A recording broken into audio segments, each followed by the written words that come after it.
Allison, you don't see Mary at all, do you? Trying to in the waiting room or anything?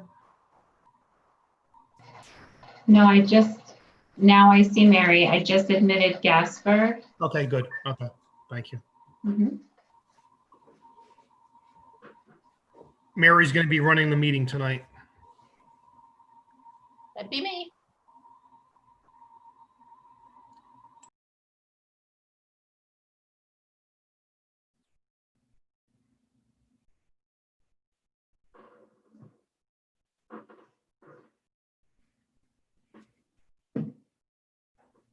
Hey there.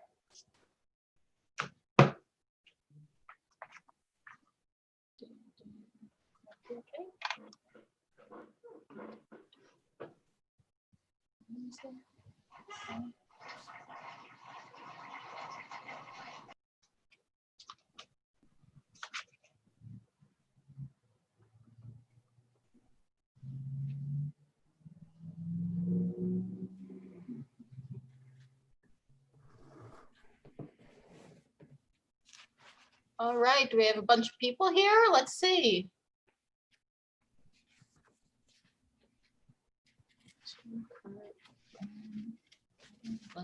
Okay.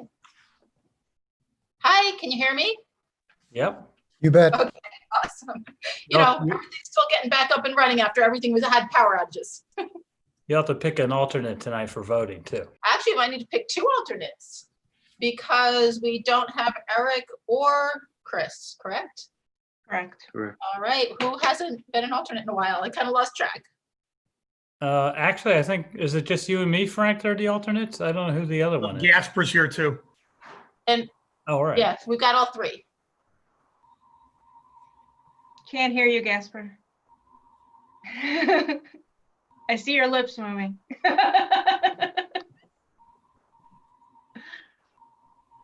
All right, well, let's see. I honestly forgot. Want to do Kurt and has Frank. either Frank or Gaspar not done it lately?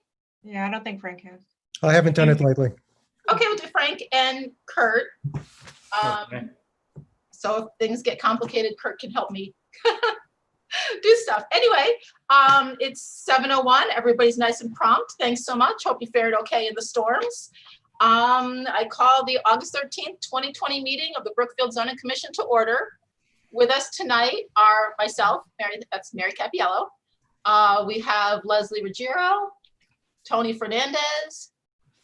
We have alternates Kurt Timmerman, Frank Kwok, and Gaspar Maturano. So sorry there. And voting with us tonight, our alternates that will be voting will be Frank and Kurt. All right. Everybody got a chance to look at the minutes from July 9th? Yep. All right, any comments, corrections? Looks good. All right, do we have a motion? Make a motion to approve the minutes of our July 9th, 2020 meeting. Second. All right, all in favor? Aye. Aye. Any opposed? Abstain? All right, awesome, so those pass. All right, zoning enforcement officers report. Frank. Yeah, it's been a quiet couple weeks, I will say that, between the COVID and the storm, obviously. But I did go through all the enforcement actions from the last report was 15 Richards Road. There was a complaint that there was a shed in the front yard. There was a child play structure and some trash. I did send a violation and I did inspect that, and that has been cleared to this date. There is no violation. 13 Dean Road. Again, it was another alleged complaint regarding an individual was selling commercial vehicles from a dealership out of their property. The owner did contact me after he received my notice of violation and indicated to me he was not selling commercial vehicles. It was only his own personal boat that he had there. And he felt that the neighbors were just making a mountain out of a molehill. But there's been no other complaints since that time. So 41A Secor Road, there was a complaint of commercial equipment in the yard. We did do an inspection. And there was commercial equipment in the yard. Tree work, tree company was in there. This was the second time that I've been out there for this. I indicated to them that the stuff had to be relocated out of there. They were going to move it over to Val Road where there's a commercial property over there. And when we went back out there, the commercial equipment was removed. And I'm sure if there's tree work, he's going to be, it won't be there for a long time with all the trees that have come down. But that is cleared as of this time. 107 Stony Hill Road, the individual, again, this was the second time I'd done a violation, advertising for a commercial entity out there in a residential zone. Sent them a notice of violation and the sign has since been removed from the property. So that's been cleared too. There was one for 36 Elbow Hill Road, which was a owner installed a shed without a permit or a CZC. Upon receipt of the letter, the owner came into the office, complied with everything, applied for the permit, and such has been completed. And that one has been cleared too. 39 Candlewood Shores Road. This was the child play swing set, whatever you want to call it, big jungle gym in the front yard. The owner asked to have it give us the deadline till the 13th, and that has been removed already and relocated to another property in Danbury. So that's no longer a violation. And then 19A Elbow Hill Road, which is on the agenda tonight to set a public hearing for 9/10/2020. And that's really been it. It's been pretty quiet. So, Wow, looks like it cleared everything. yeah, basically, yes. Yep. There's a few more that are pending right now that I haven't gotten the notices out to, but because of the storm last week, but they'll be on the report for the next 2 weeks. So otherwise, that's it. Great. Let's see, did everybody get a chance to get copies of the correspondence that's listed down there? I know it's been kind of crazy. Some things have been coming hard copies, some things have been coming electronically when we can open them and print them. Are we okay on that? I can get you copies of stuff if you need them. Yeah, we got it. All right. All right. Then we have continued public hearing was just Z-20-64, 100 Kenwood Lake Road for the new Huckleberry Hill Elementary School. And that had already been opened, it's still open. We got to go through the presentation last time. Commissioners asked questions. I don't recall if there was very much public correspondence at the meeting. There's been no correspondence whatsoever from anybody since the last meeting a month ago. It is still before inland wetlands. So I guess tonight all we can really do is see if anybody thought of any more questions or comments that they wanted to hear. I looked through the reports and everything that were attached to their package. It's interesting, they actually reduced the stormwater runoff from the building and the impervious surfaces. And actually, you know, this will be an upgrade because back when it was first built, they didn't treat any of the runoff for silt or sand or hydrocarbons.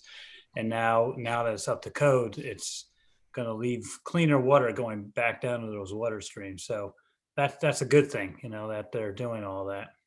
So that it was long reading. Most of them are just charts. You can zip through those, but the narrative is pretty good in the beginning.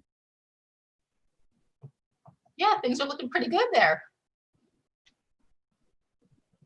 Anyone have anything else on that? I don't see anybody here from the school project either. Yeah, I don't either. So, Okay, it doesn't look like there's any like outside just citizens in with us today for this. no. So we can just roll it over, keep it open until September 10th, 2020. That's our next meeting.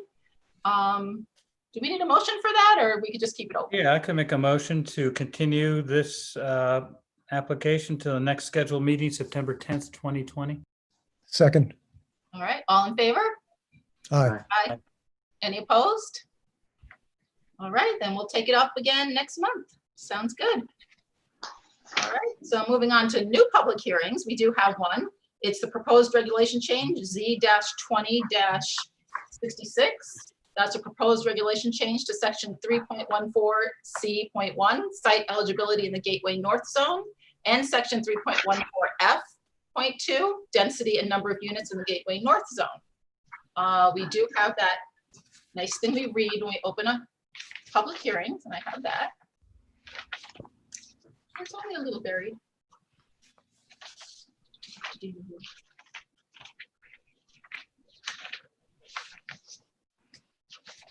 There we go. Okay. So this is a regular meeting of the Brookfield Zoning Commission.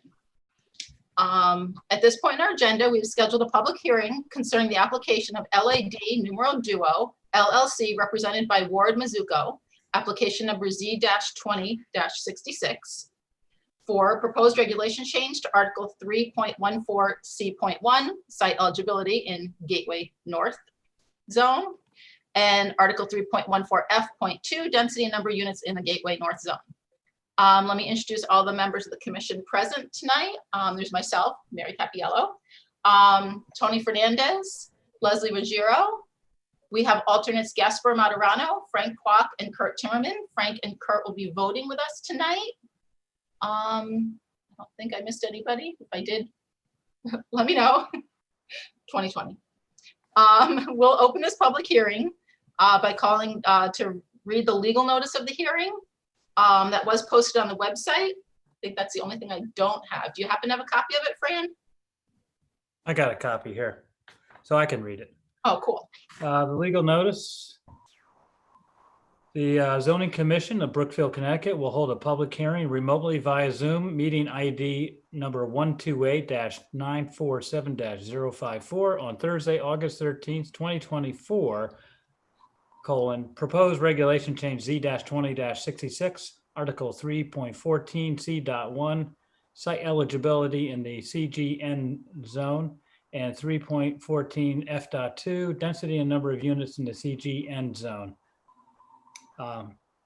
And also they happen to have 13 Kilowatt Street Z-20-67 accessory apartment. All this at this hearing, interested persons may appear and be heard, and written communications will be received. Copies of the proposals are on file in the offices of the Brookfield Zoning Commission and online. Dated in Brookfield, Connecticut, this July 29th, 2020 through August 13th, 2020, Brookfield Zoning Commission. Great, thank you very much. This application was formally received by the commission on July 9th, 2020. The public hearing is only one aspect of the approval process and is for the purposes of accepting factual information and data bearing on this application and to allow expression of opinion by interested parties. Subsequent to this hearing, the commission has 65 days plus an added 90 days if needed in which to render a decision on this proposal. The final decision may be in the form of approved as submitted, approved with stipulations, or denied. After reading into the record the correspondence received by the commission relative to this application, we will ask the applicant to present the application in detail. The presentation will be limited to 45 minutes. The chair will then entertain questions of clarification concerning the applicant's presentation. We'll hear from those who wish to speak in favor of the application, followed by those who are opposed. Comments must be limited to 5 minutes. Members of the public will have one opportunity to speak during this segment of the hearing and may also submit their concerns in writing during the public hearing. During this segment, commissioners may ask additional questions. The bylaws of the commission allow only for the presentation of similar positions in succession and preclude the intermixture of comments pro or con. All questions and comments must be directed through the chair. As you are recognized, please state your name and address so that your comments may be legally recorded. Please be assured that everyone will be given the opportunity to speak. However, the commission is most interested in hearing factual information relative to the application. And in view of the time constraints placed upon us, we ask your indulgence in not reiterating comments previously presented. After the public comments are received, the applicant will have the opportunity to comment, and the time will be limited to 10 minutes. Are there questions about the process? All right. Tony, would you like to read the correspondence if you have it handy? I mean, I could totally do it, but it's up, you know.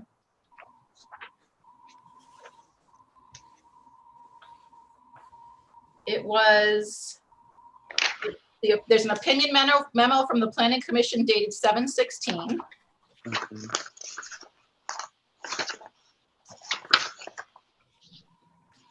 And I could do it if you're buried. I got it here, Okay. I think. 7/16 zoning commission, yep. Zoning regulation change is the subject. Application Z-20-66. Please be advised that at the regular meeting of the Planning Commission held on July 16, 2020, the commission reviewed the above captioned application for a zone change. An excerpt from that meeting, including a motion made by the commission regarding the same follows: for new business, memo from zoning commission regarding zoning regulation change. Okay. So the body here says Chairman Van Heist outlined the proposed regulation change, which affects North Gateway area on Route 202, nearing the New Milford border. The proposal is for a change in the requirement for the multifamily dwelling in this zone from the existing 5-acre minimum to 4 acres. In addition, the proposed change would result in an increase in the housing density from 8 units per 5 acres to 10 units per 4 acres. There is a public hearing on the proposal set forth on August 13th, Zoning Commission. There's currently a potential applicant, LAD Numero Duo LLC, and the Zoning Commission's rationale on the proposed changes to help the housing situation in town. The commissioners were not in favor of the proposed increased density. B. McDonald stated, "I vote no," and B. Mattel agreed. Commissioner McDonald continued, "How far are you going to take this multifamily movement? Wondering if Brookfield is going to become a town with rows and rows of dense rental space." Commissioner Van Heist was not in favor of the reduction in density, preferring 8 units on 5 acres, which is more like the half-acre residential zoning. The proposal would squeeze more units into it and making Brookfield more and more like a city than a rural town, added Commissioner McDonald. G. Blass did not believe this reflected the intention of the plan of conservation and development, later adding that he felt this chipping away at the zoning regulations is a slippery slope. R. Santiago was concerned this would set a precedent. B. McDonald did ask if there were possible extenuating circumstances presented by the potential applicant that may provide additional information. The chairman said that at this time, it is simply a request for comments on a proposed regulation change. A motion was made by B. McDonald to send a memo to the zoning commission concerning the proposed regulation change in density. Proposed change in density application Z-20-66, section 314C1 and section 314F2, stating that the planning commission does not look favorably upon this request based on the information the commission has at its disposal at the moment. R. Santiago seconded the motion, which carried unanimously. Please feel free to contact me should you have any questions regarding this matter. Thank you.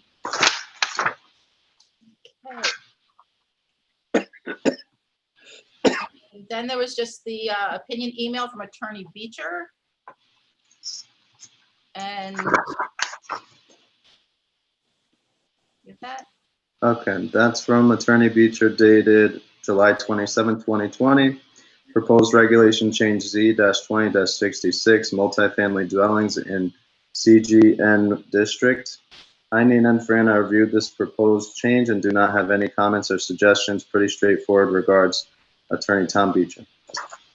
Okay, terrific. That's all the correspondence I have on this. Was there anything else? There is. Yeah. There's another one from Christine Floberg from Westcog, dated August 5th, 2020, from Wednesday. To Nina Mack, Administrative Assistant, regarding the CP statutory referral to Westcog from Brookfield. Thank you for submitting the attached referral to Westcog. The opinion of Westcog staff is that the proposal is of local interest and with minimal intermunicipal impact. Therefore, it is not being forwarded to adjacent municipalities, and the regional staff is making no comment. Okay, and actually, as we did get those couple of new things in, there was also one to zoning commission, that's us, from the planning commission, well, from Diane Eng, land use administrative assistant, on behalf of the planning commission, dated August 10th, regarding the zoning regulation changes. They said, please be advised the planning commission meeting scheduled to be held on August 6th, 2020 was canceled due to power outages caused by the August 4th, 2020 storm. As such, the following items will be on the agenda for the August 20th, 2020 meeting, including this that we're discussing right now, the informal discussion regarding zoning regulation change. So they expected to discuss it again prior to this meeting tonight, and they were unable to. They say, please feel free to contact me should you have any questions regarding this matter. Right. That's everything. So now I think that's everything. Terrific. So we got everything in. All right, we're ready to hear the presentation. And I believe Mr. Mizuko is here. Yes, Madam Chair, Ward Mizuko here. I'm a lawyer with offices at 44 Old Ridgebury Road in Danbury, and I'm here on behalf of LAD Numero Duo LLC. The principals of that entity include David Hawley and Lou Sproviero, who I think are on with us tonight. So if a question arises that's outside of my ballpark, they may be able to help me out. I wanted to point out one kind of obvious point at the beginning, and that is this is not a request to change the zoning map, because those are relatively straightforward in that your decision is either yes or no. And even conditions aren't allowed with a change of the zoning maps. But here we're requesting the change of two regulations. And as I understand it, the commission can approve some or all of the changes requested, or could even make modifications to our changes if it saw fit to do so. So in any event, as I mentioned, this is an application to change two regulations affecting the CGN zone. And I believe my clients talked with, in your preview process, so some of you may be already familiar with the background of the proposal. But the first proposal is to reduce from 5 acres to 4 acres the amount of land area required for multifamily in the CGN zone. The second part is to increase the density, potential density that is, from 8 units to 10 units per acre. CGN, of course, allows for a variety of uses, but our focus tonight is on the multifamily. Now, any regulation changes, as you know, apply throughout the district. So one of your first questions might be, well, how many lots are really affected by this zone change, by the change in eligibility from 5 acres to 4?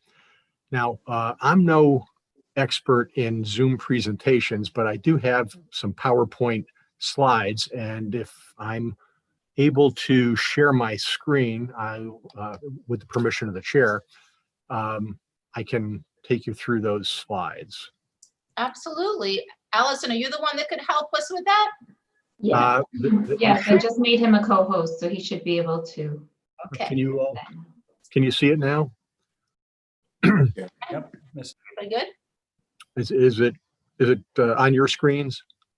Yes. Okay, great. I succeeded. Yay, technology. Exactly. So in any event, the question was, how many properties are affected by this change in eligibility in the CGN zone? And in other words, what that really means is how many lots are there between 4 acres and 5? And the answer is exactly 3. So this is not a proposal of broad applicability. Yeah, okay, so here's the regulation that you've seen, the second regulation. So here are the 3 properties in question. We'll get into these in a little bit more detail, but you can see that these 3 parcels are all between 4 and 5 acres. They're all on Route 7 or the bypass road. The property that my clients are interested in is 1030 Federal Road, which is the Newberry Inn Motel. And let me take you through the other properties. The next one is 1087 Federal Road, which I believe is an industrial condo that seems to be fully occupied. And here are street views and overhead views. And you can see that the property is well developed. The building's in good shape.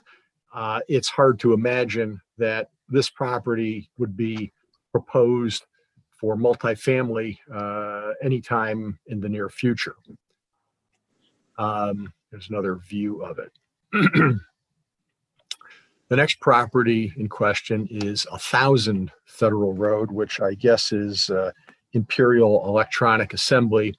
Again, it's a property in very good condition. It's fully developed. It's operational. Hard to imagine that this is going to be developed anytime soon or proposed to be developed anytime soon for multifamily. So that gets us to really the one parcel in the entire zone that would be affected by this regulation change. And that's the property at 1030 Federal Road, which consists of about 4.5 acres. On it is a hotel that's about 30 years old. It was owned and managed by the Sproviero family for many years. And it, kind of bumped along, marginally profitable. Luckily, there was no debt on the property. And at that time, the bypass did not exist. And traffic in front of this property on Route 7 was much greater.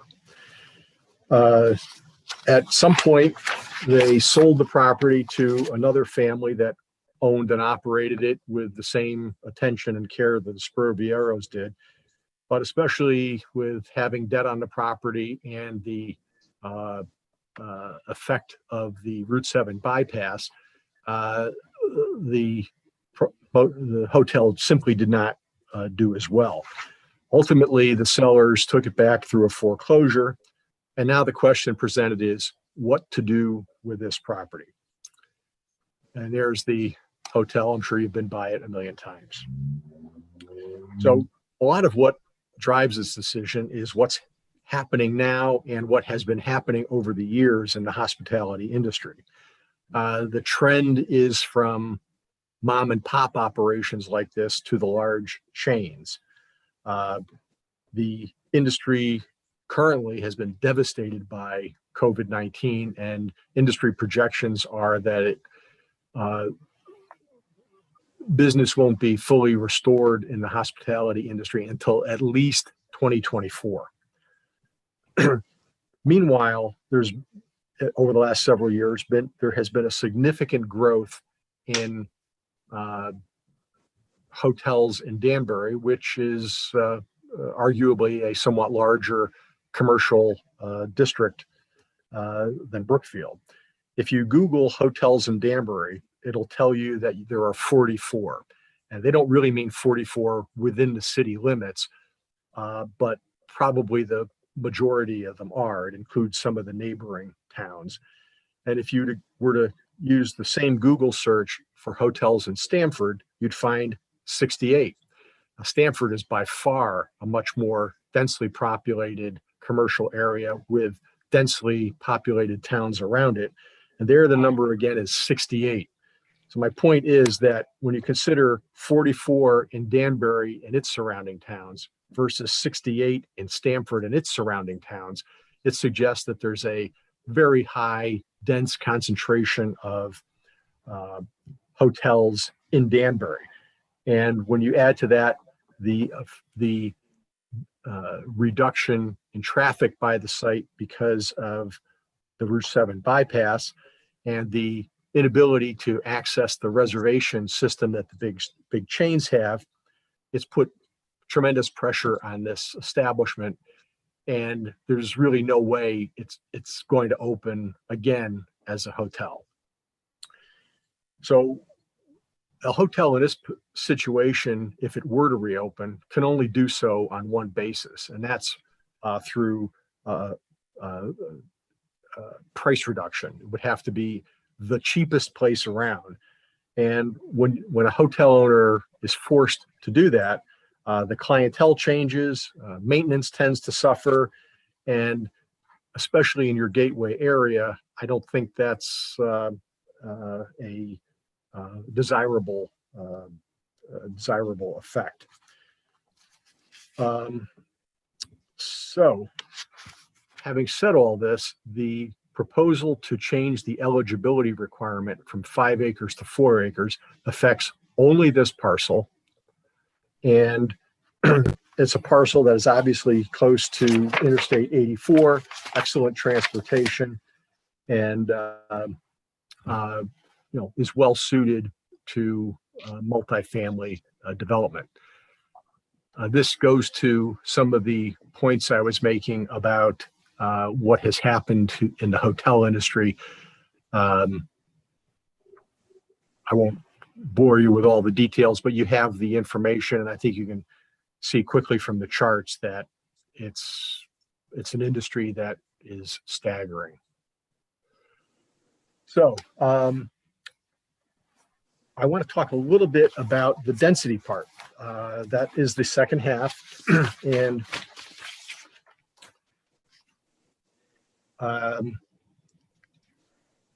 the 2015 Plan of Conservation and Development recognizes the need for increased availability and diversity of housing options.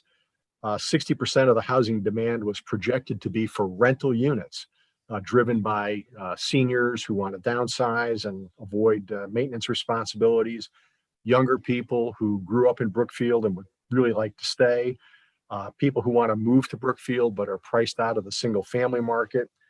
And with only 9% of the town land vacant or undeveloped, adaptive reuse of properties such as this hotel would make good sense. And that's what we're aiming to facilitate here.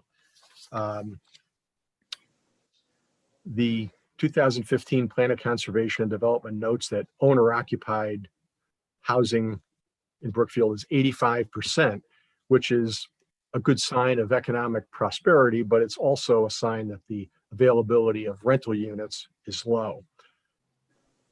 So the proposal here is to address that need for rental housing by increasing density from 8 units per acre to 10 units per acre.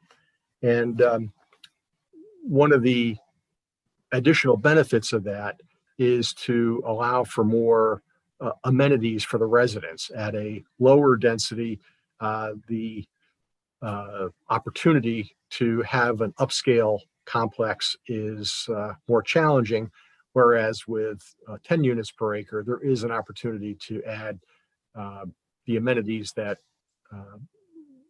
tenants these days have come to expect. So that's the impetus for the request for density. So the discussion of density brings us back to the Planning Commission's report. And as you know, if the Planning Commission recommends no on a proposal, typically a change in the zoning map, the zoning commission can only approve by a 2/3 majority, not a simple majority. And the discussion by planning was focused entirely on the density issue and they didn't mention the eligibility issue going from 5 acres to 4. And also, as you heard, the commissioners had some questions, and they said that their recommendation was based on the information that they had available at the time. And of course, they had none of the information available to them that you have to you tonight. So I requested to be on the August 6th agenda to lay out some of this information for planning, to see if they would reconsider their recommendation, or divide their recommendation in two. In other words, maybe they have no problem with the eligibility. Maybe they have no problem with density, or one or the other, but at least it was an opportunity to gain some clarification. And they did put me on the agenda, but as you heard, the Storm Isaias had other ideas, so I have to go back on the 20th.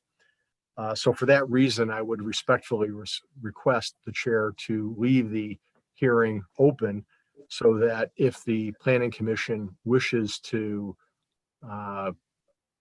suggest any change in its report, it has the opportunity to do so. That concludes my presentation. I know I threw a lot of information out fairly quickly. I'd be happy, as the slide indicates, to address any questions or comments that the chair or the commission may have. Okay, my first question was, will your PowerPoint be made available to the town? Will it be sent to the town offices? It has been, I don't think that it appears that they didn't put it in your file, but I will make sure that Diane and Nina do so. I'm pretty sure Diane has it. Okay, so it's in the works. Okay, that's good to know. Did anybody else have any? Well, actually, first thing I want to say is, do most people feel comfortable maybe splitting the issues of eligibility and density and discussing them separately? Sure. I do have an overarching question on, well, let's see how everybody else. Why don't we get the general questions out of the way, and then we can focus, because I think that, we can knock some things out that way. Sounds good. So we'll do general questions and then we'll probably split it out. Okay.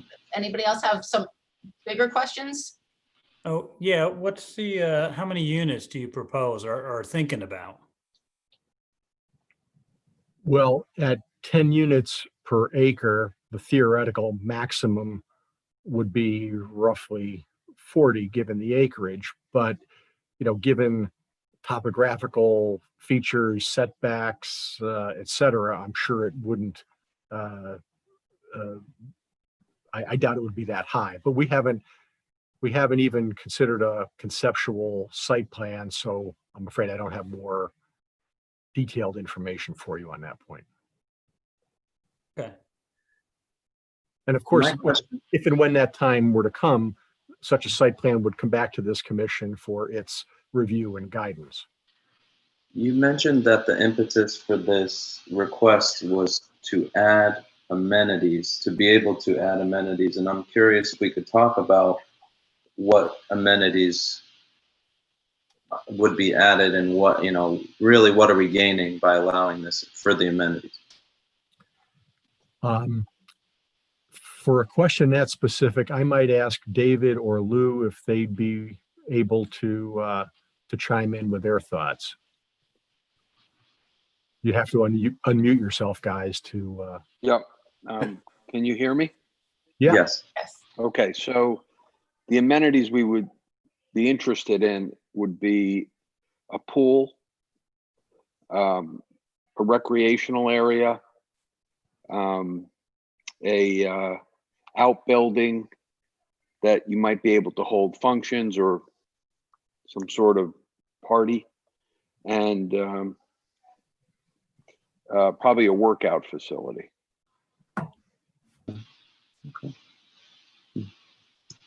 And when you say allowing the more units would allow you to add the more amenities, you're saying because you'd have higher rental income for more units? That's the reason? Correct.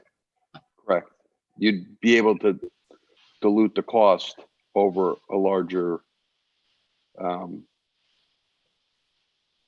Mhm. group of units.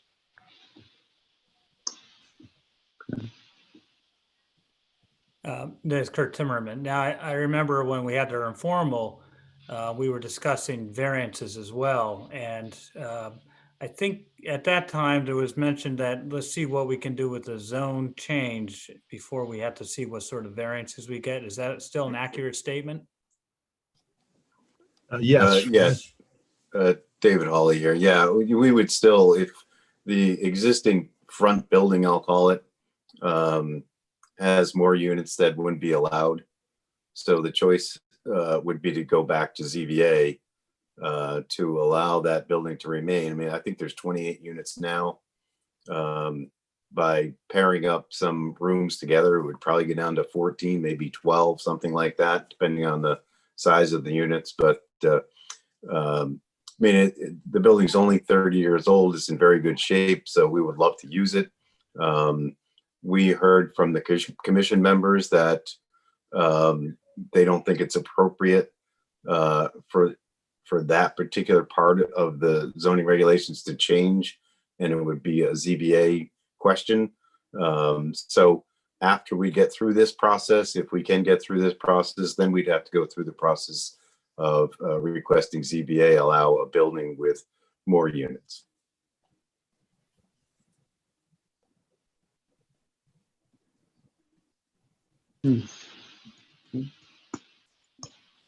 Any other commissioners have questions? Not right now. So everything's been clarified. Question, is there anybody else in the audience from the community? This would be the time for comments pro or con. Well, pro first. I don't think I can't see the entire set of who's in on the call right now, but no one sees anybody from the community, right? I have the list of participants and I don't see any hands being waved or anything. Okay.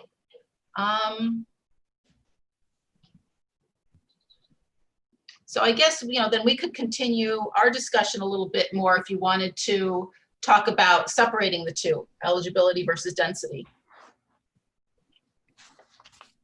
I guess when I look at it, I think we should separate them, and because they have an effect, a vastly different effect, I think.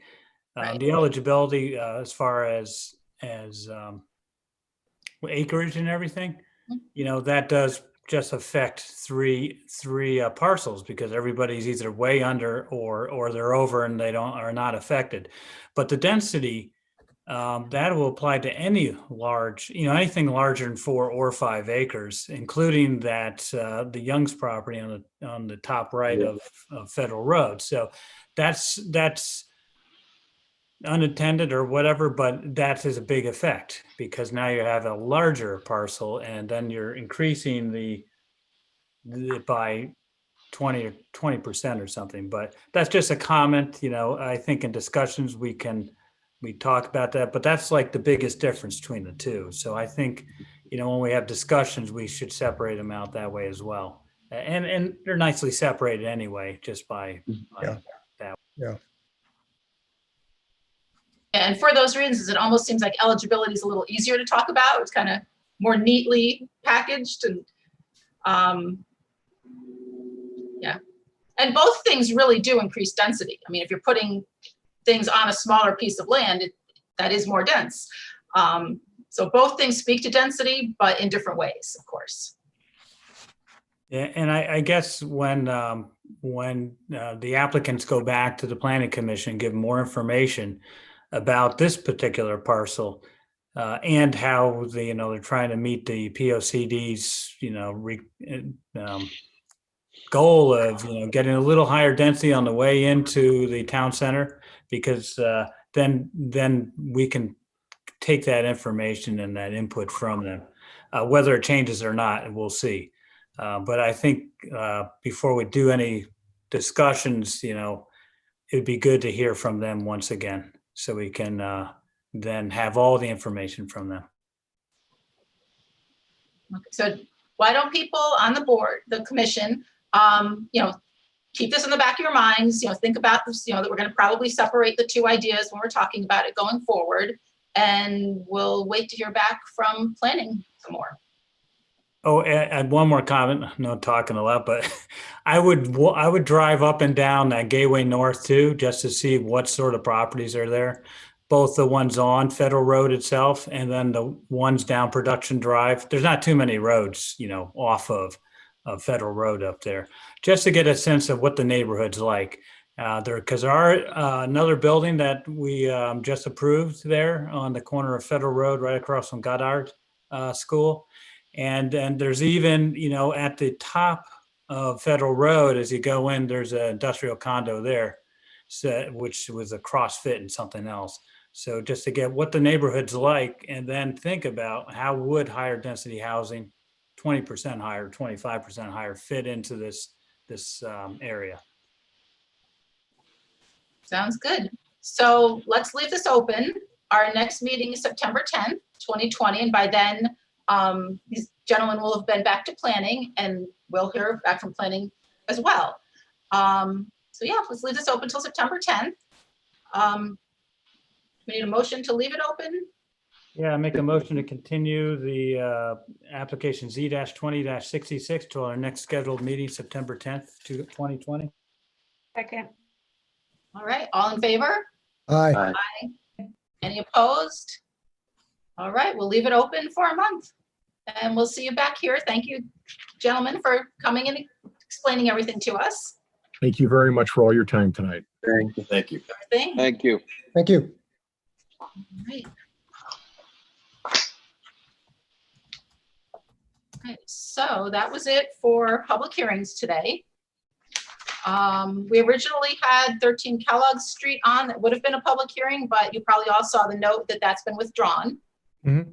So we don't have to do that. All right, there's no old business. New business, we have 802 and 806 Federal Road, that's Brookfield Village. And I think we're gonna talk building colors.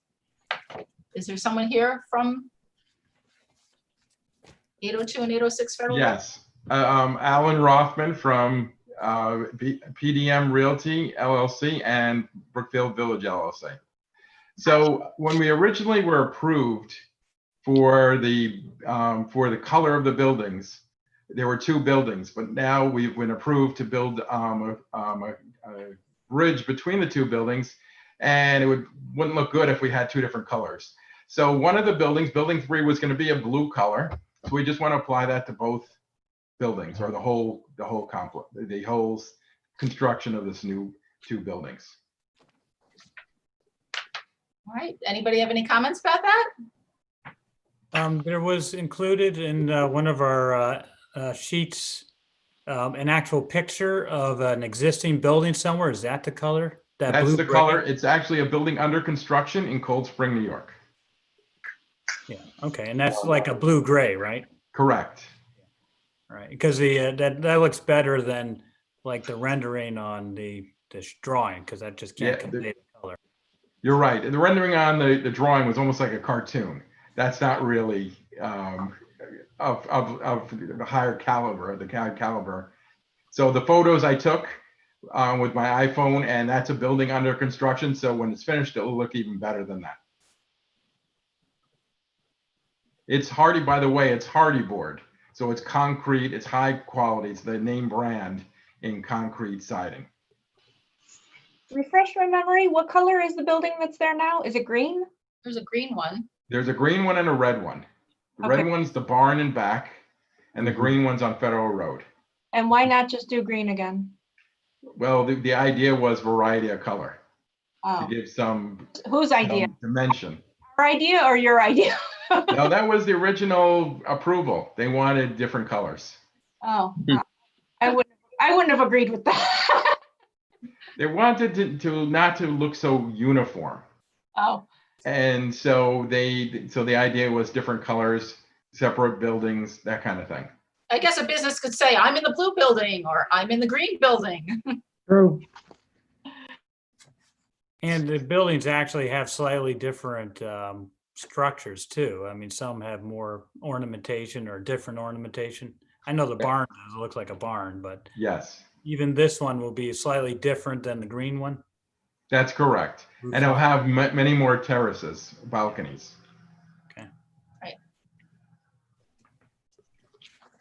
I mean, the color looks all right. I like the gray and the blue there, you know, not, that looks better than blue. I agree. Yeah, if this is the hardest thing we ever have to make a decision about, I'm okay with that. All right. Did we literally vote on a color? Yep. Okay, just saying, I've been here like 3 years, like we never actually voted on a color before. So, all right. Any more discussion, or do you want to make a motion? Sure, I'll make a motion. A motion to approve the blue-gray color for 802 and 806 Federal Road in Brookfield Village, as rendered in, well, as shown in the pictures of existing or buildings being put up in Cold Springs, New York. Second. All right, all in favor of blue-gray? Aye. Aye. Aye. Any opposed? Any abstain? No color lovers here? All right, we're blue-gray. Thank you very much. Thank All you. right, thanks for coming. Have a good night. Well, I'm not finished. We've got some other thing on the That's agenda. right. We'll see you a little bit later. Okay. So next we have Z-20-69, that's 17 Obtuse Road South, a residential site plan for addition to an existing garage to up it to a total of 1,200 square feet. And do we have Mr. Kevin, Roman? yeah, Kevin's here. Okay, So- Hi. Sorry, the camera's not working on my laptop. okay. All right, so this is Kevin Ronan for the garage. That's correct. What can you tell us about the project? I mean, you have nice detailed papers. So I have an existing 2-car detached garage, and my idea was to add 2 more bays to that detached garage, so it'll be a 4-car garage altogether. We got wetlands approval back in the fall of last year because it slightly goes into wetlands, and so we went to get the building permit, and then the builder realized that the regulations required 900 square feet, not 1,200 square feet. So we're here for a variance, I guess. Right, yeah, we just put in that if someone wanted a bigger, that they come before us. But yeah, anybody have any comments? All the paperwork we have looks pretty detailed. Are we Yeah. good, Fran? Is there any issues here? No, there's no issues. It's just a technicality in the regulations or however you want to say it. It's just, Yeah. No, I mean- that's great. We limit them to 900 feet with, so they would only get a permit, but if they wanted to go larger, then it'd come in front of us to see, if is it excessive or, for us to put eyes on it. Yeah.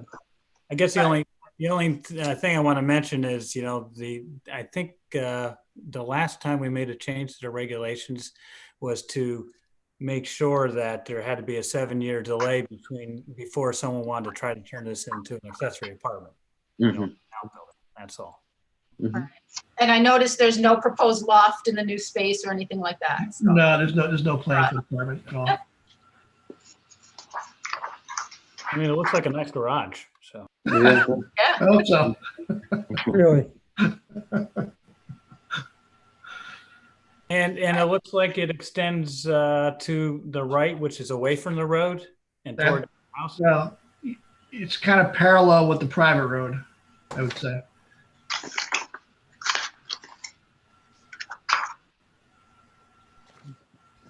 But away from obtuse road.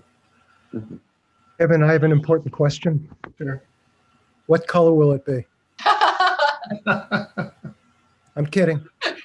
I'm sure you'll choose a great one.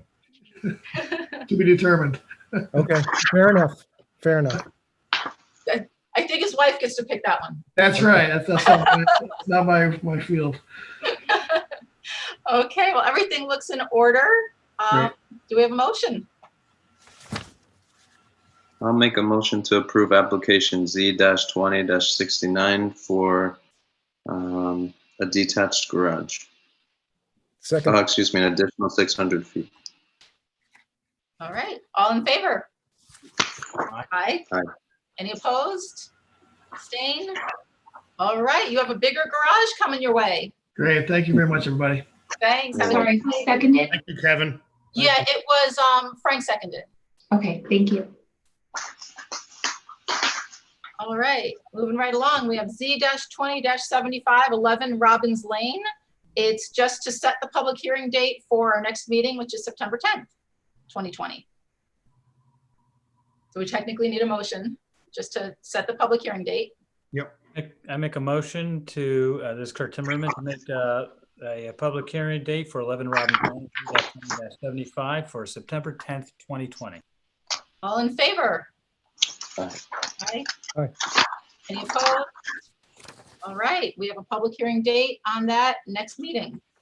Okay, next we have Z-20-74, 6 Horse Hill Road. This is also a garage that's requested a 3-car garage, 1,000 square feet, so just a little over that 900 threshold. And I believe that's Mr. Grimes, and I think I saw him in the room. Okay. Joe, do you have anything you want to tell us about your project? Joe, you need to unmute yourself. Unmute. You're muted. There we go. Thank you. Yeah, I am building a 3-car garage. I used to have the property next door to the police station, which I recently sold to the town. On my property and with my house, I have no garage building now. So I'm proposing to build a 3-car garage. And originally I was going to build it 36 feet wide with 12 feet dedicated to each bay. And then I took my wife's car, which is it's a Volkswagen Tiguan, not a big car. And I opened the 2 doors and I measure the wingspan of the car. It's 11'6" if you open the 2 doors. So I wanted to make it a little bit bigger so that I have room on the side to put other things in the garage. So it's still a 3-bay garage. It just happens to have a little more room on the sides. I went and got a variance approval to build the building, and that's pretty much it. I don't have any really fancy drawings. I intend to make it red, the same color as the property that I have at Silver Mine Road. I'll be happy to answer any questions you have. Great. Any questions? Yeah, it's pretty straightforward. You want a garage you can move around in and get the cars in and out. That's about the size of it. All right. Last Is chance. this good, Fran? Excuse me? I was just asking Fran, is there any issues with this? Everything's good here? Yeah, everything's good, Tony. Yep. Okay. It's pretty straightforward. Yep. All right. Then let's move to approve this. We need a motion. I'll make a motion to approve application Z-20-74 for a new 3-car garage. Second. All in favor? Aye. Aye. Any opposed? Abstain? All right. Garage is going up all over town. Thank you very much for your consideration. Have a good night now. Thanks. Good night. Enjoy. Thank you, Joe. Thank you, Joe. Thanks, Fran. All right. Then we have, this is in regards to 854 to 874 Federal Road, the Enclave, number 201-500-608, was requesting a permit extension until September 22nd, 2026. So it's just a routine by the books, extension. Yep. We just need the motion.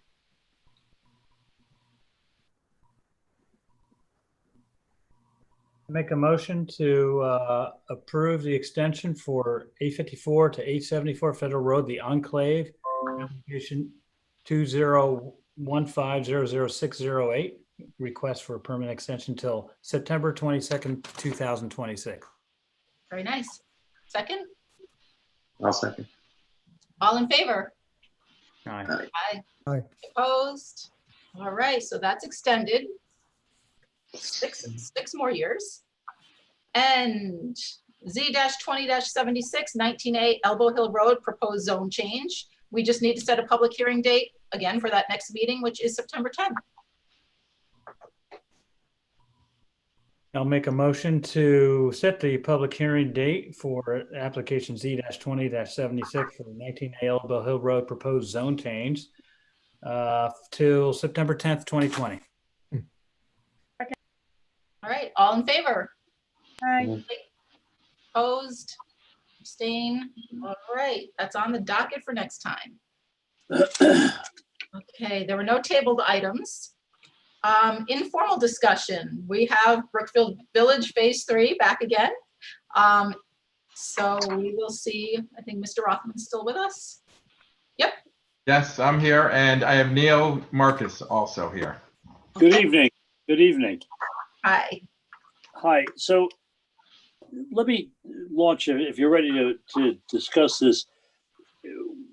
Alan has come to see me about a problem that faces this project that really, I will say, is more of a function of the economy that we are currently in and the economy that we expect moving forward, as it pertains to the obligation to put retail stores in these buildings that he's still interested in building.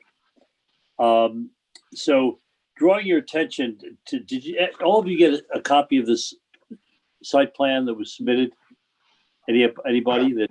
Yes, I think we've had that previously. That looks Right. like Yeah. you guys. No, this one is different. The last one was the last time I was talking to you about townhouses. And I got the feeling you guys didn't want that. So now we've come back with another idea. This is for the back. This has nothing to do with those two buildings you picked the color on, or agreed on the color. This is in the back. Okay. Okay. Yeah, so on the current site plan, there are the two buildings that are the darker outline. And one of them is in the rear of the property, and one of them is right on, basically on Station Road. And the problem that we were dealing with is that at the moment, we can't get any financing to build these buildings because no bank in the world is going to give a mortgage for construction of property where the first floor is likely not to be occupied for a long time. And that's really a problem because the whole concept of these buildings when they were approved obviously was on a zoning reg. Originally, the zoning reg talked about a percentage of the first floor for prohibited from being housing, i.e. therefore retail. But now the regulations as they currently read say that no housing will go on the first floor of the building. So we've got a 3-story building here that's got, a footprint of about roughly 9,700 square feet. And as far as banks are concerned, that 9,750 to be exact, that area will not be, they can't consider it as usable space because the retail market is horrendous. And it's not a reflection on the town of Brookfield or the village center, which it's just a reflection of what's going on in the economy. So, for example, if you go up the street on Federal Road, or down the street on Federal Road, you'll see that there's a new commercial building retail across from the BMW dealers. And now recently they've got a couple of tenants. They got a restaurant, which actually the guys who own the center have opened up the restaurant because they have the space and they're anxious, obviously, to see the project have some life to it. But that building has been up for quite a while. It's been very slow in renting, and it really is only partially rented to begin with. But you don't have to reflect on just what's going on in Brookfield. If you drive south on Federal Road and cross into Danbury, which is a real commercial strip there, you got the old Bob's store, the clothing store, and I think was it Bed Bath and Beyond was the second user in there. You got that entire building of about 90,000 square feet empty. Not only is it empty, it's been empty now for 3 or 4 years. I mean, it's a disaster when you think about it. And of course, what's getting worse is if you go to the real heart of the retail sales in the whole area. That's the Danbury Fair Mall in that section on the west side of Danbury. The Danbury Square Mall, excuse me, the Danbury Fair Mall is emptying out quicker than they can even hope to ever fill it up. Recently, Lord & Taylor announced their closing. Sears has been closing there in the process of closing for years. You've got some of the large furniture companies that have gone out that were in there. You've got the retail, the restaurants. You got Brio closed, and you've got Cheesecake Factory operating marginally. No, they haven't quite figured out what they're doing. But and of course, you got Pier 1 is entirely empty, and you've got Joseph Bank, the property for sale, but the tenant just declaring bankruptcy. We got Toys R Us, that's another 90,000 square feet of empty space. The retail market is just a disaster. And it's nothing that Alan Rothman or anyone in his organization has created. It really isn't. It's nothing that any of us, when I say us, those of us who've been in the planning and zoning bar in Danbury, the Danbury area for years, and have been involved in the creation of this retail space. It's something that we really created. It's really a factor of two things. One is online sales. That's huge. And of course, the other that's contributing to it is the pandemic. The fact that the governor has closed stores, he's allowing them to reopen, but he's shown people, again, as a result of something that nobody foresaw at all, that retail sales are not all that important, with the exception of grocery stores and hardware stores that seem to have existed, stayed open during the pandemic. A lot of the smaller stores in the more general merchandise were not open, and apparently nobody really missed them because life went on. So that's the overview. The overview is Alan came to me and he said, what's your bright idea? And I told him honestly, the only time we're going to get retail sales in an area like the center of Brookfield or in any neighborhood that we're creating for that purpose is when your population is large enough that somebody actually sees a need to open a store there. And who's that going to be? Well, obviously, it's going to be a restaurant. It's going to be a convenience market. You're not going to get Stop and Shop at that location, but you could get a smaller version of a specialty market. But that all requires people to be there, and that's of course the whole idea of the development of the town center district to begin with. But as far as this project goes, it's going to be dead in the ground, it's stalled, unless we can figure out a way to work around the restriction of residential use on the first floor. So that's our problem. And by the way, so if you say to me, well, here you are, what's your solution? I really don't have a solution. I mean, one thing is just to change the regulation and say, we'll allow completely residential buildings. But in the long run, I'm not sure that that's where you want to go either, because quite honestly, I'd like to see the village center actually realize the potential that we all, and I say we, because quite honestly, I go back with about 3 or 4 selectmen in this town as this concept was developed. Part of it is town council, part of it is just council for a lot of property owners who have properties and continue to have property in this zone. So I've seen this evolve, and I think it's been a great concept, and I don't want to see it die. But on the other hand, when it comes to Allen, they're ready to build. And to me, just seeing a structure go up on that footprint is terrific. I mean, it's terrific for the town of Brookfield as well as for my client. But it shows some progress in a faith in the area, that, belief that it'll redevelop as was originally conceived. So what we're hoping we can do is to get you to support some temporary, hopefully not permanent modifications to the regulation that allow the building to go forward. So with building 3A, which is the building that is on Station Road, we would ask that we limit the retail to 4,000 square feet as opposed to the whole 9,750 that's currently required.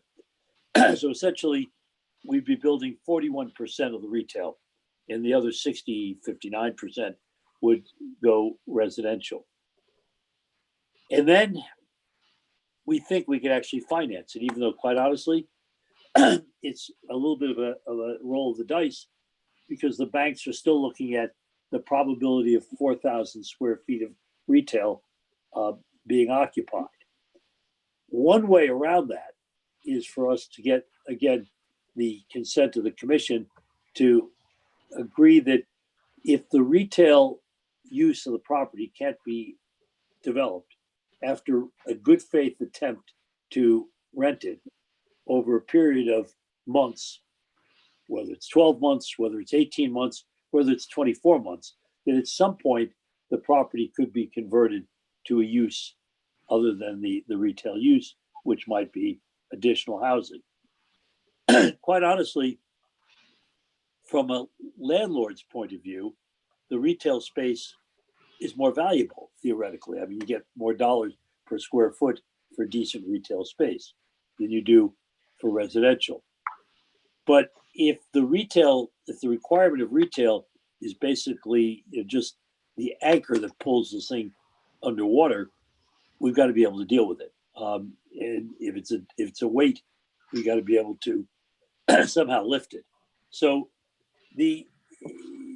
that's one concept. And then, of course, when you get to the second building in the rear of the parking lot, back of the project, the hope of actually doing any retail in there for the near future is de minimis. I mean, it really, it's not a likelihood that the building at that location.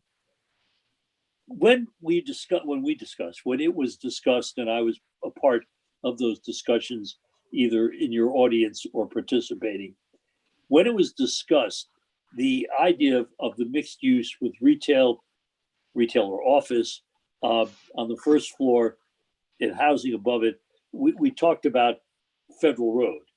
Now, granted, the entire parcel, it has access to Federal Road, but there's a big difference, especially in retail, to having your building up on Federal Road. Let me give you my own personal experience. When somebody told me to go try Rich's ice cream when I'm in Brookfield someday, I decided to go find Rich's ice cream.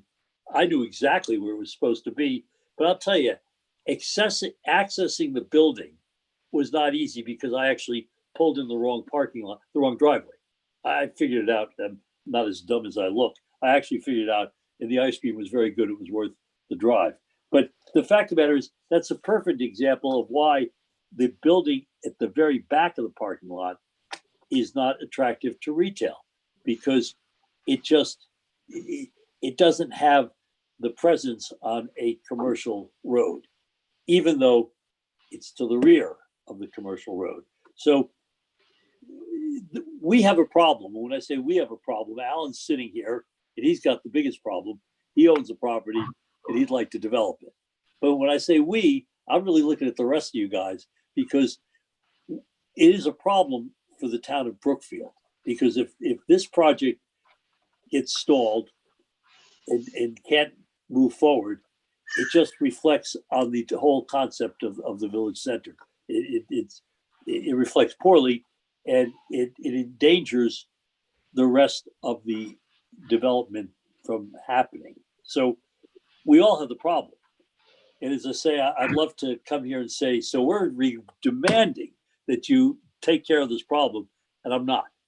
Because at the end of the day, the mixed retail, office, residential is the proper way to go.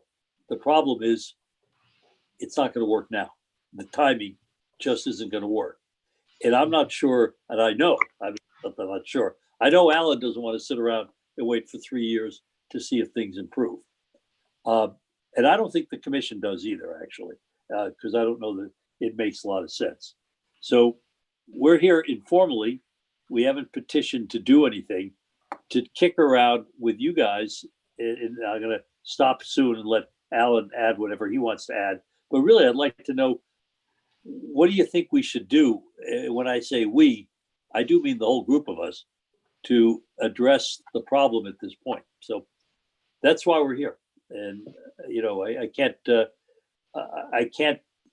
be more optimistic that that retail is going to occur soon. And when I say soon, I'm talking that we'll be 3 to 5 years out before we're talking about a reasonable recovery. To add to that, we are putting, with the buildings, the 2 buildings that are up and the 2 buildings we're constructing, we are putting 25,000 square feet of retail on them in Brookfield. And we're really the only people doing new construction. I know there's plenty of companies that have asked for approvals, but they're not doing it. They're waiting for our project. So we're willing to roll the dice and build something in Brookfield, and we have been. And so to get this thing going to the next step, because we can't without financing, we need to we really need to have a difference and more residential. So I'm looking at you, Kurt, because you're the guy who I pinned these new regulations on, because you did a yeoman's job in putting together. But I'm looking at all of you, actually. Give us some ideas. Well, when Alan came in front of us the last meeting, we've only had one each of July and August. We did express our concern to having no retail on that Station Road thing, and it looks like, because I did get that other sheet from the Station Road, looking at it, it would look just like what we would normally have. You'd see retail on the front, on the first floor, and you'd see stuff on the second and third floor. I don't know how many floors there are. And so I personally like that you've kept retail there, because we think road frontage is important for retail. People walking down that road, maybe they have an ice cream and can keep on walking down there. Personally, I feel, as far as the interior building, we had been kicking that around. We understand, or I understand, that would be hard. And there were regulations in the before the incentive workforce regulations that did allow that sort of thing. And in fact, I think there was some intention to get something like that in there, but it didn't make it. But I think that's the discussion that the commission had to have together about this particular, the issue you're seeing, interior buildings on the lot, balanced with, stuff that has road frontage should have retail on the first floor. And that sort of thing you're proposing, to me, it goes towards that. I don't know about the time limit to convert, because that's tough. We also discussed that before too. We discussed, how does one define a good faith effort? What sort of time limit should be put on it? So I think that's a longer discussion, but maybe having the retail, half retail on the Station Road one and interior lots on the other ones, the interior buildings. We could possibly have some good discussion on that. Let me respond to that. So on the good faith, we're willing to work with you. I saw that was a meeting I didn't attend, but I watched the video, and we would hire someone, a third party, and you could give us the time that if they don't get results, we go to another third party, but a broker. And we're willing to work with you on what you set up as the rules. Yeah, by the way, I'll second that, Alan. I think that Kurt's got a good point. You know, how do you demonstrate that you're really marketing? And again, there are some local brokers that are well known in the town of Brookfield who are commercial brokers. And I know these guys, and tell you the truth, if they have a listing, they'll dog it. I mean, they'll go after it. They don't give up. So I think that in all fairness, we could agree on who the broker is going to be, so we know that it's somebody who has a record in Brookfield in particular, and will pursue it. And then we would give reports as to what has been done. The commission ought to be aware of the marketing program, and B, they ought to get reports from time to time as to how many showings there have been, or conferences or meetings, whatever, however we're going to collect. But I agree that, because we deal with this issue all the time, what's a demonstrable, what are the standards that we have to set to demonstrate that that we're trying to market it? We can do that. And again, if the issue is, if we can agree on language as to what we want to accomplish, I think we can come up with a program to do it. And I like the fact that, you know, Kurt has indicated that, at least from his perspective, we ought to have this conversation based on differentiating between Station Road and the rear building, because they are much different. So I appreciate that. It's a huge difference in location. Yeah, I totally agree. The two buildings are totally, different scenarios, and none of us could have foreseen the total collapse of retail and office space. I didn't have a pandemic on my bingo card this year, so certainly new discussions might have to be had, because Well, I just want to concede that there have been changes, but I'm not willing to admit that it's impossible to fill that with retail space. And I do feel that when we're talking about all the spaces in Danbury, it doesn't necessarily apply to Brookfield, because Toys R Us and Bob's are very huge retail spaces, and we're talking about smaller ones, which you could argue is harder to fill. But restaurants, I think, could certainly get something going, like Mill Plain Road, where you have a few and it's like a restaurant destination, and it's starting to develop. I'm very impressed. I mean, as a commission, we've seen people come in and ask to make modifications and changes, and business is picking up, and we can see that on Federal Road right across from that BMW dealership. So I don't have I'm also optimistic on the commercial future, especially in that downtown district, but I also don't want us all to be on the news that there's protests in downtown Brookfield, defund the zoning commission, because I think as commissioners, we've all heard too much housing, too much residential, too much. And, we have to be conscious of what the community is asking of us. And I'm saying that respectfully for both Attorney Marcus and you as a developer, that we are listening to you, we're looking at the changes, but we're also considering what the community has asked of us. So there's a lot that would go into this discussion, and I don't think any of us are against having a discussion, but it has to be an extremely serious discussion. Hey, Tony, just on your note, I agree that the market on Federal Road in Danbury and the west side is different, but it just reflects the thing. What frightened, I was much more optimistic until the guys who owned the Bob's store in Brookfield called me about Danbury zoning, and their concept was to knock it down because it's too big and it'll never be rented. I said, knock down 90,000 square feet of good building. That's not how your father or my father brought us up. No.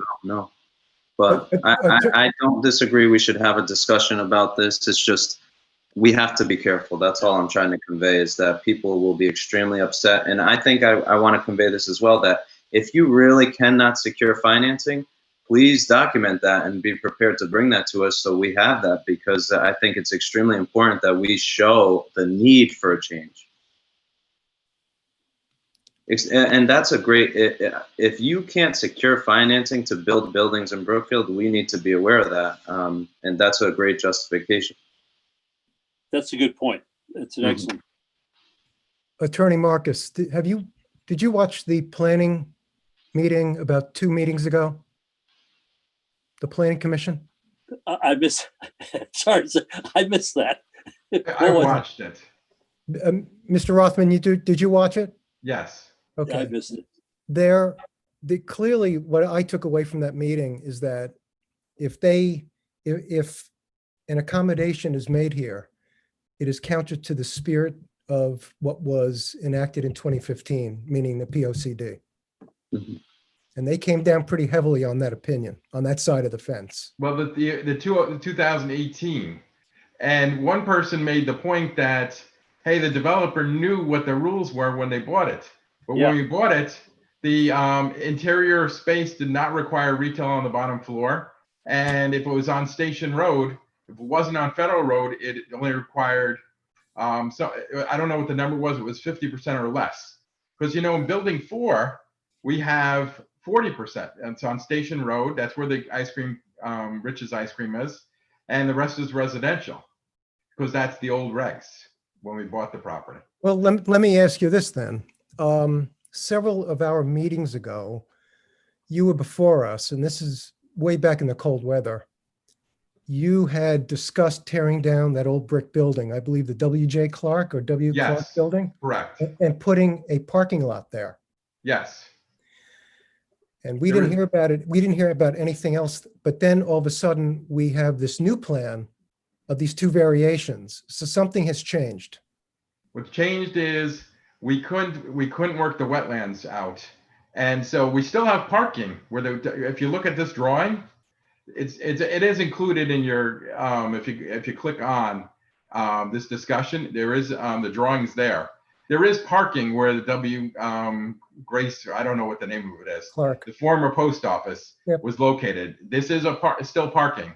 And, but we had to reconfigure it a bit because of wetlands. All right, let me ask another question. Attorney Marcus, you made a statement earlier, a Yes, few sir. minutes ago, that if a solution to this quandary can't be found, that it endangers the whole project. Yeah. You We made that can't statement. get the financing. We can't build. Could you expound on that? Because I'm not seeing the logic there. Please explain what you mean by the whole project. So Well, the whole project being these 2 buildings. Yeah, We these two wouldn't buildings. build anything in the back. Because but we Frank, can't get the financing. Yeah, but Frank, I'm going to go. You heard what Tony said. I'm going to say the problem is if we can't get the financing because retail is a problem, then between you and me, a lot of people aren't going to get the financing that you need for retail. Because I don't think the problem, quite honestly, is Alan or their organization. Because I know when he brought this to me, he didn't surprise me. I mean, I got lots of clients who have retail projects in the drawing boards that aren't going forward, and I got lots of clients who've got retail space that's empty. Mhm. So he didn't surprise. So the project I'm saying is that this thing will just stop. I mean, in 5 years, will it pick up? Maybe. I hope, but that's not good. I mean, that's what I'm saying. It's not just good for the developer. It costs them money to carry empty property. That's fine. But if you can't build on it, you can't build on it. These guys are not self-funded, unfortunately, and they got to get some construction financing. And most people do. These are big projects. So I didn't mean to be overly pessimistic, but I wanted to be realistic. And that's the message Frank, I hope I gave you. Frank, if you're asking, will anything change with the buildings that we just picked the color on? No, those buildings are in process and those will be completed. Well, yeah, that's where I was leading at least one thread, because the statement that Attorney Marcus made was, I wasn't sure whether the entirety of the project. No, we're So- still doing those. Yeah. Okay. Okay. And they're I'm on glad you Federal cleared that Road. up. I'm glad you cleared that up, actually, because if the statement was too broad, Alan has narrowed it down correctly. Thank you. And I guess, Alan, to your point, when the planning commission said they knew the rules, you say the rules changed, after I bought. And so I just wanted to make that point to everybody in case, so the planning commission have to know the rules did change when our new zoning regs come in play.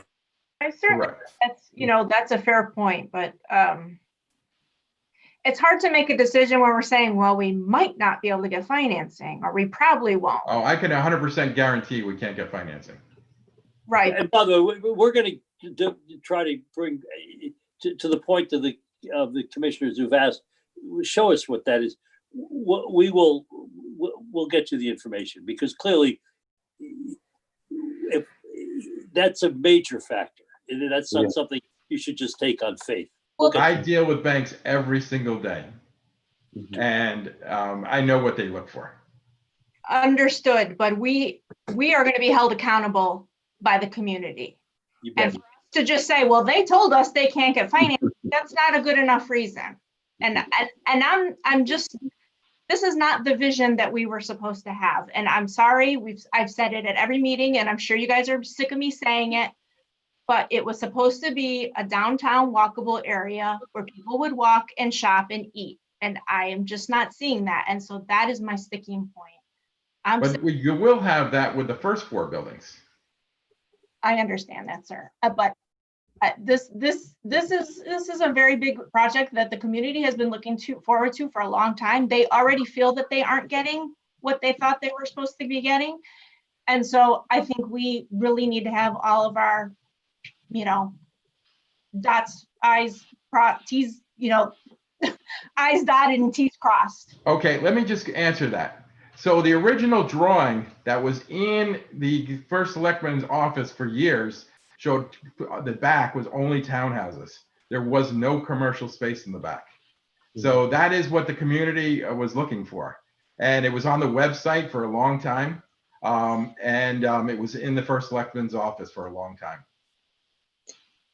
Neil, I think that you just have to replay this video and all your arguments are being laid out. I think if you can just organize them and present them with a pretty bow, it really highlights the changes and the fairness aspect of this, because we're not talking about the front buildings, we're talking about the back buildings, and we just need to have the proof to start a serious discussion about it, because at this point I think we're all nicely telling you that we don't have enough. Show us about the financing. I think it would even help if you could get a commercial realtor or 1 or 2 or 3 to show that, a kind of projection of how long it would take, if it's possible, to fill commercial space, just because this town needs serious convincing on this issue. So I think it's possible to present that evidence. It just has to be gathered. Tony, I agreed. Again, this was listed on your agenda as a discussion, and that's what we're doing. I'm not trying to give you guys a sales pitch, because I'm not sure that we have one tonight. But but to Leslie's statement that I sense her personal disappointment, and she said a lot of people are disappointed. You can put me in that group, because quite honestly, I'm a little disappointed too, because I saw this as she just explained it, but the economy just isn't doing that. I mean, it's just not going to happen for a while. So basically, we're going to ask you and follow up on this discussion tonight to just be flexible enough to switch gears so that we can accomplish something rather than nothing. That's that's what we'd like to do. And you've given us some suggestion that can happen. I think that's fair. I mean, we're all frustrated. This situation is out of any of our control. And so, again, it's something that we've been looking forward to, and now another roadblock. So it's very frustrating, and I hate to have to even have a part in making a decision like this. It makes me sick to my stomach. Yeah. Leslie, we are building 4 buildings. We built 2 and we're building another 2. I understand that, and I hear With commercial. but I can still be disappointed. So just, Alan and I are both, I think, aware of the public perception of the amount of housing versus retail, office space, et cetera. We're aware of that. And again, I don't, it wasn't our intention to create more agita for the commission or to drum up more criticism of how the project is developing. So we're aware of that. And there's the practical issue of having to deal with the economy. And then there's the practical public relations issue that we have to deal with as well. We know that. And we're not going to, we will do everything to not create a more difficult public relations issue. Excuse me just for a second. I just want to make sure that everyone saw the group chat from Gasper. His mic is not working. Did not see that. Oh, I see. Okay. Possibly has nothing to say. No, he's he's saying that if you check Facebook, you'll see the animosity towards housing in Brookfield. There's a good amount of it there. Oh yeah, Yeah. I'm aware. Yeah. I'll actually take credit for creating some of that because a couple of the projects that I had supported over the years were unpopular and still are. But then again, I'll take credit for limiting some of the affordable housing developments that were proposed for Federal Road at the same time when I was working for the commission, obviously. So these buildings we're talking about in the back would be 100% market rate apartments. Oh, okay. So let me ask you this, because I didn't realize that. I had this in mind, but I thought, oh, they're more affordable housing. What about it? This is just an idea that the first floor houses amenities for those full market rates, so they're more higher end. That's something to consider if it became all residential. That you have a pool on the first floor, a workout area, something like that. If a that was workout something area is fine, that'd be good. A common room is fine. Yeah. Indoor pool would be extremely expensive. Okay. All right. I wish you could put a library on the first floor and make it sort of above. Well, the common room could have a library on it, but it wouldn't be a public. It would. No, it can't no, be that no. big. Yeah. No, I'm kidding. But yeah, that's Well, if we rented it to the town, we'd be happy. If the town was a tenant, we'd be happy to put anything the town wants. I feel like there's a lot that can be explored, and we're not. I don't want to accuse you or Attorney Marcus of not having thought of other avenues or things that can be put on those first levels in the back, because I understand the fact that there's no frontage there to the road, but I just keep saying it. We have to explore every option before, and I think you both are thinking constantly about this, but I just want to reiterate that we have to really be sure that there's no other way before we really go down that road. Thank you. Again, from my perspective, and I don't want to cut Alan off or any of the commissioners, but what you've given us tonight has been extraordinarily helpful. And we don't have to go back over some of the same issues, repeat them now, but if the invitation is still open, which it sounds like it is, to come back with the information that supports our request, and ultimately to come up with a more refined request. I mean, to really get this down to here's what we're actually specifically looking for. Indeed. We'll do it. Sounds good. Yeah. Is that good? That's good. Good. I think that's best too, because I know the chairman had a lot to say who couldn't be here tonight too about that. Yeah, I'm sure. Yeah.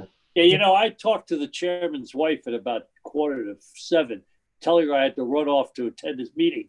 And she told me that he wasn't going to be here. And I told him that it was important because I wanted to have this discussion with him, but he stood me up too, guys.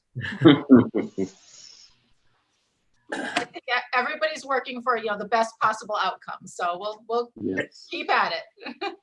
Thank you. But we appreciate it, and we will get back to you with some further ideas and some further data. Thank you. Thank you both. Thank you. Thank you. Thank you, Chairman. All right. Are we at adjournment time? I mean, we had a couple more informal. No German yet. Yeah, we're getting there. There's one that wasn't, I guess it wasn't on there, but Eric and Fran and I met with some people about the Enclave a couple weeks ago, actually in person at Town Hall. It was like the first time I'd been anywhere practically. When did we meet with them? I had the date there somewhere. But anyway, because I don't know if people are familiar, and they're watching this meeting. So we told them, we'd have a little informal discussion this meeting, and next month they might come and probably will come and discuss a little bit of it with us. I don't know how many people are familiar with the Enclave. It's north, the planned, and it was planned in like 2015, which is predates me a little bit, but I'm going back and looking up some of it. It's planned for north of Four Corners on the west side. So basically in the bowling alley region. It's 9 acres. The original plan called for 6 buildings. One would have retail in it. There we go again. Although it only said like 3,200 square feet, which isn't that much. It was planned for 181 units with 356 parking spots. It is residential, so here we go again. But this has been in the works since like 2015, and we just haven't had a buyer for the parcel. I think it's on the market for like $4.5 million or something. So that could be part of it. And it's interesting in that in our regs we don't allow more than 150 units, and this was 181. So it looks like at some point they had tried to work with that incentive program to get 20% more units of density allowed in there. Yep. So that's kind of the background of it. So then we had this group, AR Builders, came and spoke to us, and they've done a lot of work in the last few years in Rhode Island, like Pittsburgh area. They've been moving into Connecticut. They're in Eastern Connecticut right now with a couple of projects they've done in London, Connecticut. There's like Kettle Point, if anybody likes to go online and look at their nice buildings and whatever. My sister-in-law lives. I'm sorry, what? That's where my sister-in-law lives. Oh, really? How does she like it? I liked it very much. It's a beautiful place there. Okay, well, those builders are the ones that are interested in this project. So they wanted to, feel us out, see if we were flexible on certain things, things like that. They proposed going from the 6 buildings to 4 buildings so that they could leave more open land. Some of their properties have a walking trail just to have more open space. They proposed a clubhouse that was actually, a little larger and presumably nicer than what, we'd originally asked for in 2015. They were hoping to go up to like 4 stories, which I know we mostly do 3. And I think they said it was going to top out at like 45 feet. I think we do 42, I want to say. Correct. So they were going to try to get us some drawings where they've been able to do 4 stories and keep it at that, but we wanted to make sure it wasn't going to have flat roofs. We kind of were going for that look.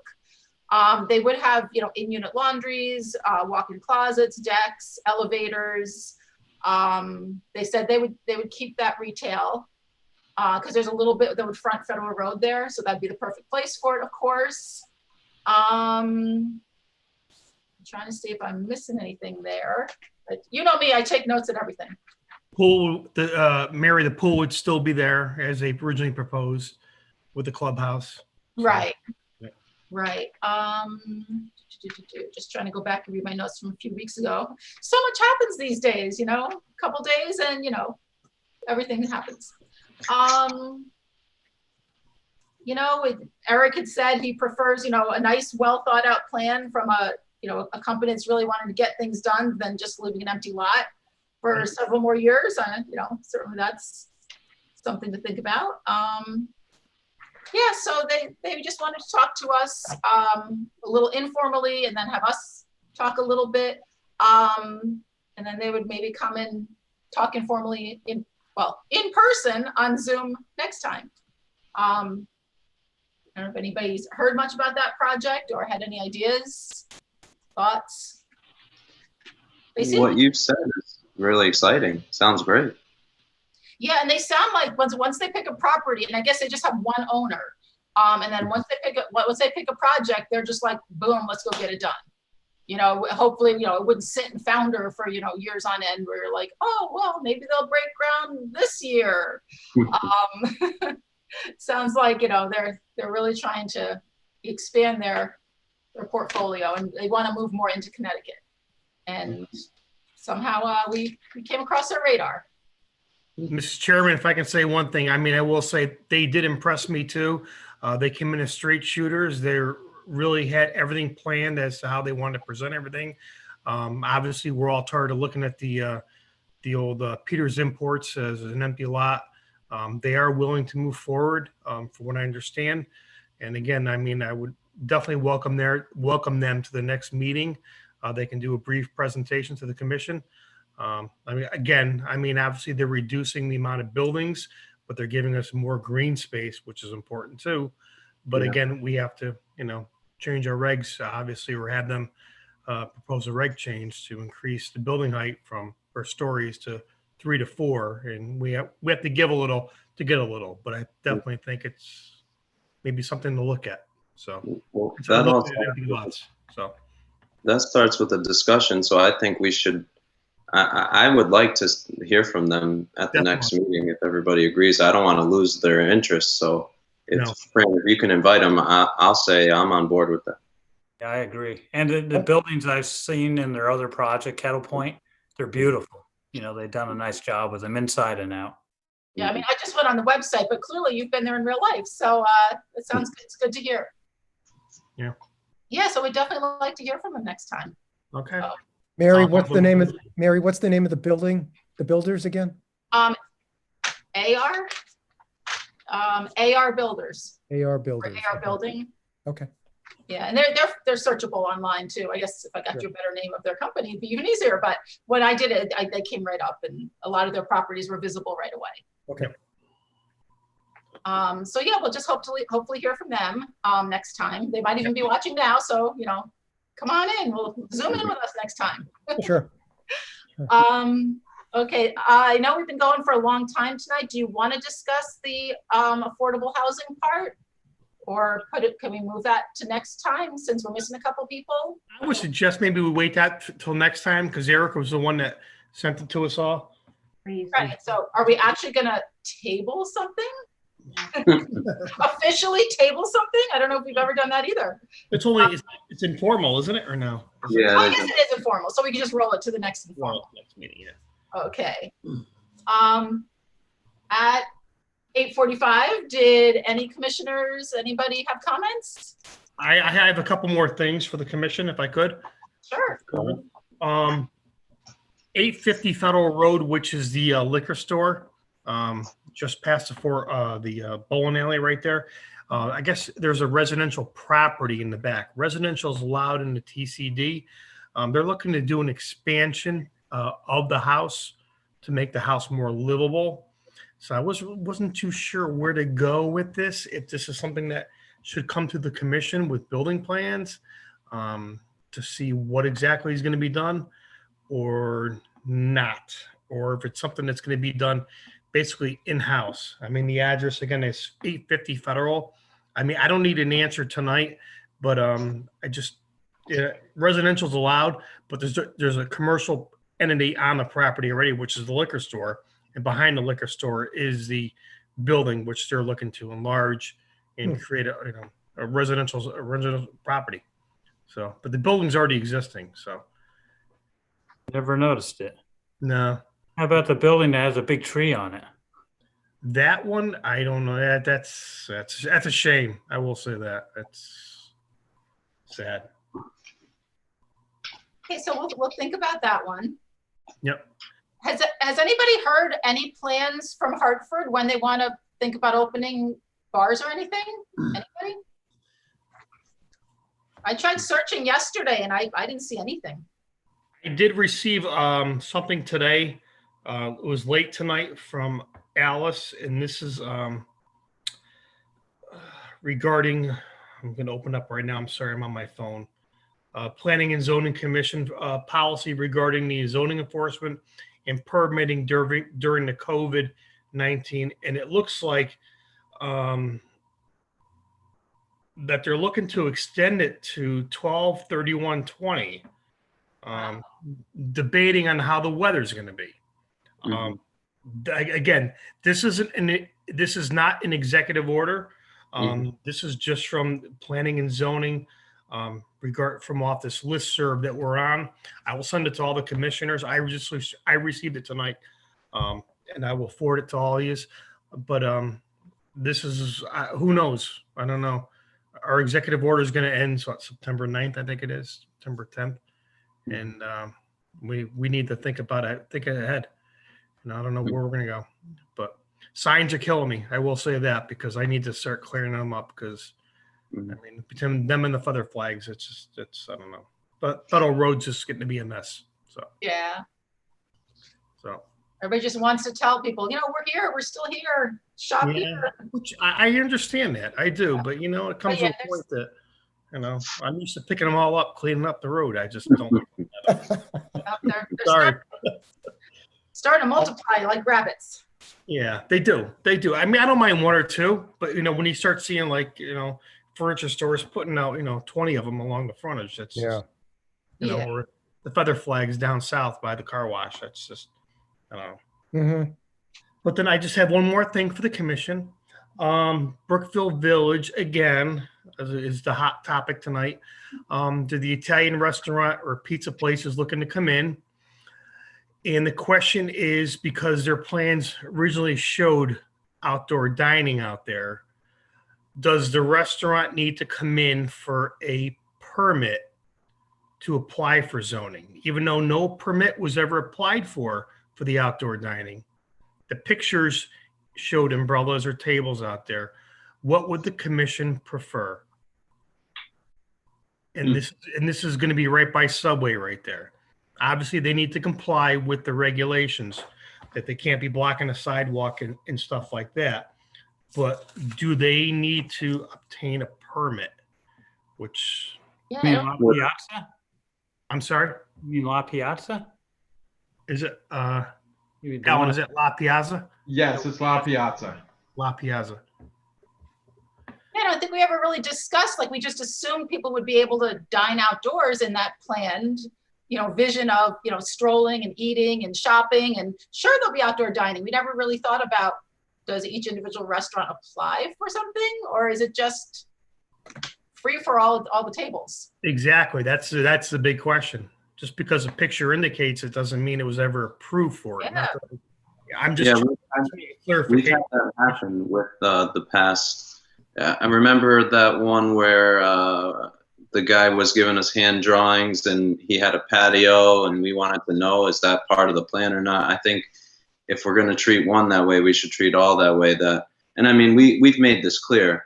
Your approval is just what's written there. You know, if your picture has something else, we're not considering that. It has to be written in the application. So that's my stance on it. If it wasn't approved in writing, then it's not approved. I think that's fair. Yeah, and you know, it does say outdoor dining accessory to a sit-down restaurant. You know, it says it needs site plan approval in the TCD. Now the question is, I guess, was that part of the plan? Yeah, that's the big question. If it was, great. You're good. And they approved back then. The original plan in concept had outdoor dining, but it wasn't like showing up tables or anything like that. So the plan already stated there was outdoor dining, and that plan was approved. You know, I don't really, for La Piazza, I don't think it even said, we said outdoor dining was very vague. So I'm just trying to be straight with you guys. Yeah. It's a little more specific for buildings 2 and 3 in that in between the two buildings. But La Piazza, we did not specify tables and where they would be. I know La Piazza has hired an architect to design it to meet the specs. All I ask to help my tenant is that we just make the process easy for them. Oh yeah, nobody will give them a hard time. It's just the formality that we have to treat everybody fairly. And And I guess someone has to go first, so we have to, iron out what the process will be. hmm I mean, right now during this COVID thing, all you need is Fran's okay because he has Right. that authority to do it. But that might give us time to think about, well, because it's coming up, what should the process be or what is the process? Maybe there is one that's buried in these regs that haven't discovered yet. Yeah, does Subway have outdoor dining? Yes. They have a couple tables outside. Did they have Yes. to come before us? I don't know if they came before you guys or not. Yeah, if they did, it was a long time ago. Yeah. Yeah, I kind of feel like they just moved from their old location to the new location and that was that. Actually, if I may, I think when the buildings were approved, it showed the outdoor dining area right there in the front, which was approved with tables.